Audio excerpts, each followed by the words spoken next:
Assalamualaikum warahmatullahi wabarakatuh. Nama saya Anggi Ramadan Novianda, NIM 200-231 dari kelas FSB 20. Akan menjelaskan anatomi dan fisiologis tubuh manusia. Baik, anatomi. Anatomi adalah ilmu pengetahuan yang mempelajari tentang bentuk dan susunan tubuh secara keseluruhan maupun bagian-bagian serta alat tubuh satu dengan lainnya. Selanjutnya ada fisiologis. Fisiologis adalah ilmu yang mempelajari soal atau fungsi tubuh tiap jaringan tubuh atau bagian dari alat-alat tubuh. A. Sistem rangka.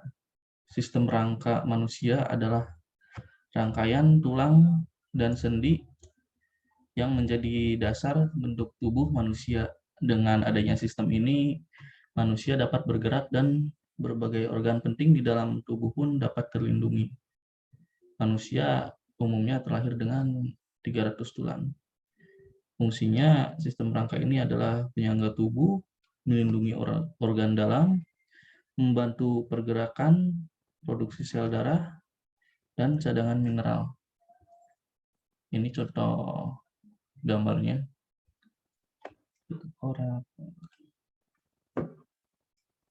Lanjut. B. Sistem otot.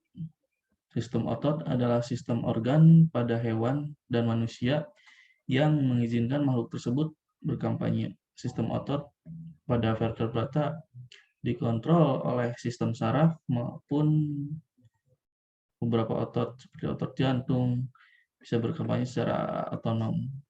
Manusia sendiri memiliki sekitar 650 macam otot rangka. Dan fungsinya adalah pergerakan, produksi panas, dan mempertahankan postur tubuh. Ini contohnya.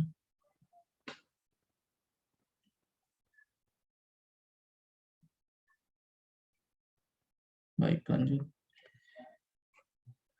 C. Sistem peredaran darah. Sistem peredaran darah adalah suatu sistem organ yang fungsinya memindahkan zat ke sel dan dari sel. Sistem ini yang menjamin kelangsungan hidup organisme. Dengan kata lain, sistem ini memiliki peran yang sangat amat vital dalam tubuh. Fungsinya adalah mengeluarkan sisa proses metabolisme berupa karbon dioksida melalui paru-paru, menyalurkan hormon ke seluruh tubuh, mengedarkan darah ke seluruh tubuh, melindungi tubuh melalui sel darah putih dengan melawan patogen atau kuman yang telah masuk ke dalam tubuh, mempertahankan homeostatis atau keseimbangan kondisi tubuh pada beberapa kondisi internal. Ini peredaran darah manusia. Ada arteri pulmonari, vena pulmonari, atrium kanan, atrium kiri, ada ventrikel kiri, vena cava, ventrikel kanan. Selanjutnya, sistem pencernaan. Sistem pencernaan adalah serangkaian jaringan organ yang berperan untuk mencerna makanan. Sistem pencernaan manusia berperan penting dalam mencerna makanan dan minuman menjadi sumber energi, serta berbagai jenis nutrisi yang diperlukan oleh tubuh. Fungsi dari sistem pencernaan adalah memecah makanan secara fisika dan kimiawi. Terus ada absorpsi nutrien, membuang bahan sisa. Ini pertama dari mulut, kerongkongan, lambung, usus halus, usus besar, dan selanjutnya yang terakhir anus. Sistem endokrin. Sistem endokrin terdiri dari beberapa kelenjar yang mengeluarkan hormon ke dalam darah. Dengan mengatur fungsi organ dalam tubuh, kelenjar ini membantu menjaga homeostatis tubuh, metabolisme seluler, reproduksi, perkembangan seksual, homeostatis, gula, dan mineral. Denyut jantung dan pencernaan merupakan salah satu dari banyak proses yang diatur oleh hormon. fungsi dari sistem endokrin, sistem komunikasi atau hormon sebagai perantara kimia. Selanjutnya ada mempertahankan homeostatis. Baik, lanjut. F. Sistem saraf. Sistem saraf merupakan jaringan kompleks yang memiliki peran penting untuk mengatur setiap kegiatan dalam tubuh. Beberapa fungsi sistem saraf yang sering Anda dengar adalah untuk berpikir, melihat, bergerak, hingga mengatur berbagai kerja organ tubuh. Fungsi dari sistem saraf adalah mengkomunikasikan dan regulasi fungsi seluruh tubuh, menerima rangsangan dan indera, mengatur pergerakan dan fungsi fisiologis. Terus selanjutnya adalah kontrol intelektual. Baik, ini adalah gambarnya, bisa dilihat.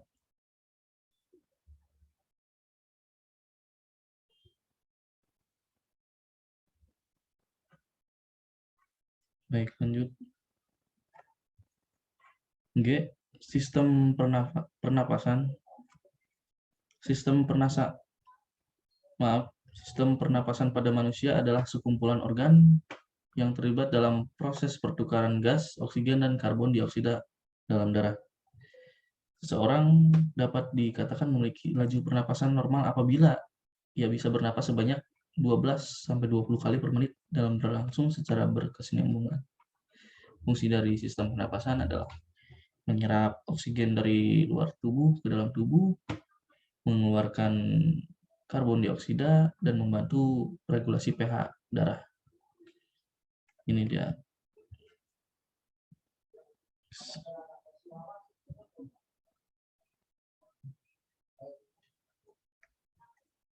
Baik, selanjutnya H. Sistem kekebalan tubuh. Sistem kekebalan tubuh adalah pertahanan tubuh terhadap bakteri, virus, dan patogen lainnya yang mungkin berbahaya dengan menjaga dan menyerang dari patogen-patogen tersebut. Patogen adalah kuman. Fungsi dari kekebalan tubuh itu adalah menangkal radikal bebas yang dapat menyerang dan menimbulkan berbagai macam penyakit.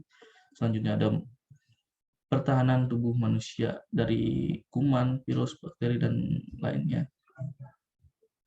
Terus selanjutnya sistem limfatik. Sistem limfatik atau sistem getah bening merupakan bagian utama dalam sistem kekebalan tubuh. Sistem kekebalan tubuh yang baik dapat melindungi tubuh dari infeksi. Oleh karena itu, bila sistem limfatik mengalami gangguan, kerja sistem imun tubuh dalam menangkal berbagai kuman penyebab penyakit juga dapat terganggu. Fungsi dari sistem limfatik adalah mempertahankan keseimbangan cairan jaringan, menyaring darah dari limfa, terus ada produksi darah putih untuk mempertahankan tubuh dari penyakit, dan absorpsi lemak dari saluran pencernaan. Ini dia, ada tonsil di mulut, timus, arteri vena, pembuluh darah limfa, nodus limfa, dan limfa. Selanjutnya adalah sistem urinari. Sistem urinari adalah sistem organ yang berfungsi untuk menyaring dan membuang zat limbah dengan cara menghasilkan urin. Sistem urinaria atau saluran kemih terdiri dari ginjal, kandung kemih, ureter, dan juga uretra atau saluran kencing disebutnya. Fungsi dari sistem urinari adalah menyaring darah untuk eliminasi buangan, membantu mempertahankan pH darah, dan regulasi keseimbangan air. Selanjutnya, sistem reproduksi. Sistem reproduksi merupakan kegiatan berkembang biak untuk melahirkan keturunan. Itu bertujuan untuk mempertahankan proses berlangsung spesies di dunia. Sistem reproduksi manusia merupakan sistem organ yang digunakan manusia untuk memproduksi dan melahirkan keturunan.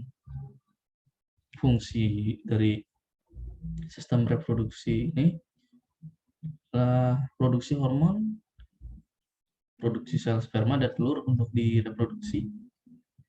Terus pada wanita mungkin produksi ASI untuk neonatus.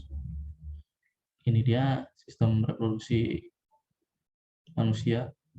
Yang ini laki-laki, yang ini perempuan. Baik, selanjutnya selesai untuk tugas ini ketiga. Baik, mohon maaf jika ada kesalahan. Assalamualaikum warahmatullahi wabarakatuh.